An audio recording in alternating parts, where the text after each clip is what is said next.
Hi, this is Cathy for TransByDef, and this week we have a topic which was suggested by 4 different hosts to be an important topic that we talk about.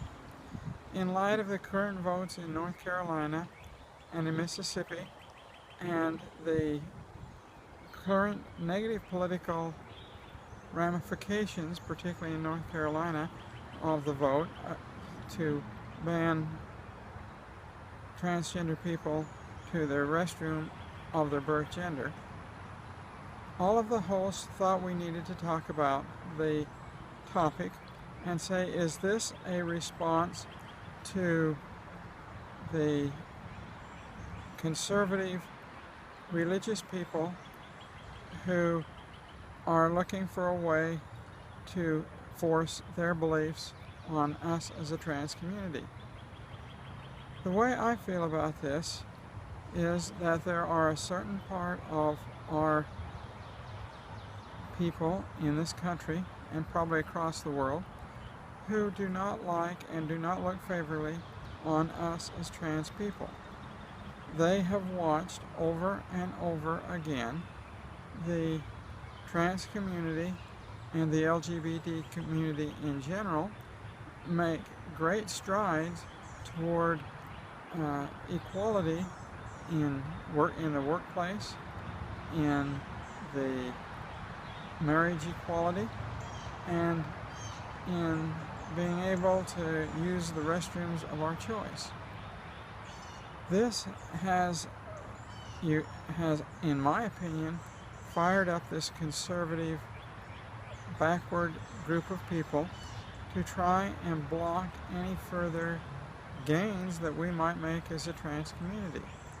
And I think that we as a trans community are going to have to be real careful that this conservative part of our country and conservative part of the world do not convince the other people that the paths that we have made are, and inroads that we have made in getting ourselves equal to the other people, and get rid of those gains that we've lost.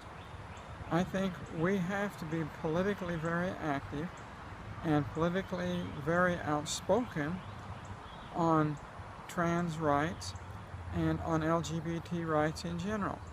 I think we have to be out there educating and talking to people about it.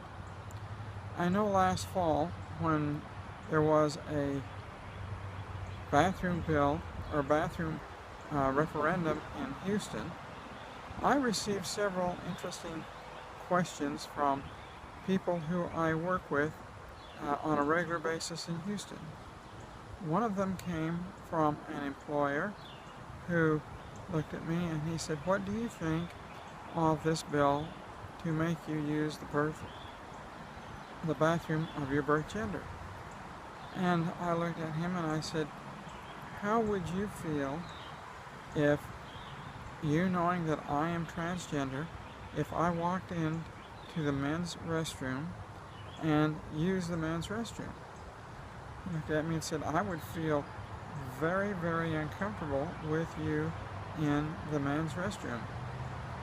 And I said, "Well, if this bill passes, you as my boss and as my employer here, even though it's only now and again when I come down here on a consulting problem, would be forced to tell me that I had to use the same restroom as you."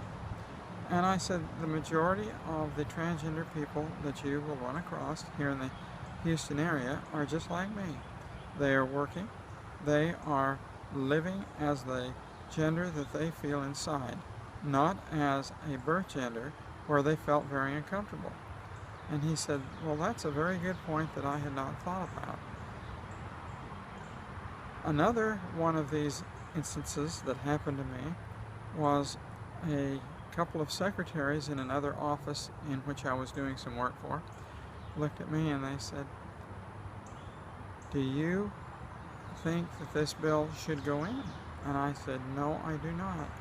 I said, do you feel uncomfortable with me in the women's restroom with you? And they said, no, we have never known you as anything other than a woman. And I said, yes, that's exactly the situation. You have got to keep in mind that when many of these states try to pass bathroom bills, the transgender people like me and others who have been female to male, are going there dressed in the appropriate attire for the gender which they represent. And it would make everybody involved very uncomfortable. If they restrict our rights, our marriage rights, or other rights, it would make those people uncomfortable. But I think the only way which we can prevent that is for us talking to the people that we have in our realm and explaining to them what it really means to us and how it would impact them. Because I feel these two examples I've given you are examples of the fact that these people had not really considered what the ramifications are if I should go into a men's restroom or a trans woman should walk into the women's restroom. Well, those are my thoughts on today. I would certainly encourage you, as the viewers, to become active, to block any of these conservative, backwards people who want to ban us from using the restroom of our choice, particularly for us people who are full-time transgender. We would feel as uncomfortable in that restroom as you would feel uncomfortable if we walked in the wrong restroom. Well, if you have a comment, please leave it in the box below. If you like this video, please give it a thumbs up. If you would like to see more videos by TransByDef, please subscribe to our channel. We will see you again next week. Bye.